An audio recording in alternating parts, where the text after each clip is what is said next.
Mga kaibigan, welcome back po sa inyo. Napakaganda po ng pag-uusapan natin kasi may natuklasan po ako madami kay Kevin Kiambao sa NBA nito. Iisa po pala sila ng NBA trainer ni Hansen Yang ng China at posible pa lang Clutch Sports ang NBA agent ni KQ base sa nakita ko. At maganda po ang timing ni KQ, 100 lang ang nag-declare sa draft, nag-withdraw pa ang kalahati. Wala nang paligoy-ligoy pa kaibigan, Kevin Kiambao paalis na po ito anumang oras papunta ng Amerika para abutin ang kanyang pangarap na NBA. At sinabi po niya pagdating niya doon sa Amerika, ang magiging trainer po niya ay yung sikat na NBA trainer na si Chris Johnson. Ano yung trainer mo? Chris Johnson, hoops from Dallas. Chris Johnson Hoops. Akalain mo kaibigan, kanina napanood ko po yung mini documentary ni Hansen Yang sa Amerika, may nakita po ako. Pagdating niya ng Amerika, ang trainer pala niya ay yung trainer po ni KQ, si Chris Johnson. Yan, nakikita naman natin mga kaibigan, di ba? At dito sila nagte-training sa training facility ng Clippers sa LA.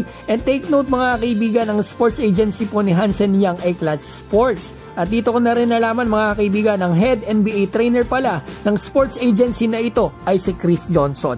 Yan mga kaibigan, nakikita naman natin. So ang NBA trainer po ni KQ pagdating niya sa Amerika ay trainer po ng Clutch Sports. So posible at may tsansa na ito po ang sports agency ng ating kababayan. Kasi bakit Clutch Sports trainer ang mag-train sa kanya, di ba mga kaibigan? Tsaka kita nyo naman, Hansen Yang, Clutch Sports pagdating niya sa Amerika, Clutch Sports yung nag-train sa kanya. At kita nyo rin mga kaibigan kay Kai Soto, pagsusubok siya sa NBA, doon siya nagte-training sa Wasserman Facility. Yan yung kanyang agency. Di ba mga kaibigan? At sa ngayon, wala pa naman talaga lumalabas masyado sa NBA workouts at informations, mga agents ni KQ. Pero hindi talaga ako magtataka mga kaibigan kung itong bigatin at #1 sports agency sa NBA ang agent niya. Kasi sinabi niya po ito. Pakinggan niyo po. KQ, Chris, sino connect sa inyo? Yung yung NBA agent is like their companies to produce players na gusto makapaglaro sa NBA, like so kino-connect kayo.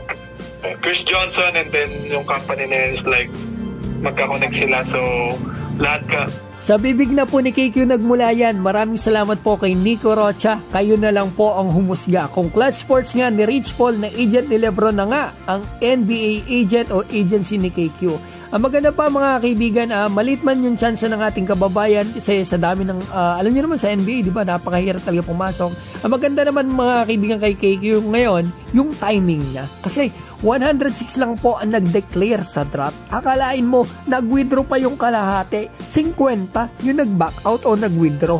So, ibig sabihin, kakaunti na po ang susubok sa NBA ngayong taon. Lowest po yan for a long time. Tapos napakarami pa nag-withdraw. At eto, 50 mahigit na lang yung mula sa college na nag-declare. At meron pa pong mahigit 20 na lang mula overseas. Yes mga kaibigan, hindi magpapadraft si KQ. Pero yung mga undrafted po dyan at second rounder, kaagaw po niya sa NBA contract sa mga camp at summer league. Kasi doon po ang diretsyo ng mga undrafted, mga wala pang kontrata. Sa mga workout, sa summer league, kung kakaunti sila maglalaban-laban dyan, mas maganda para kay KQ. Unlike noon kay Kai Soto sa draft 2022, almost 400 ata nag-declare. Napakadami nila naglaban-laban sa mga workout camps at summer league para makakuha ng NBA contract.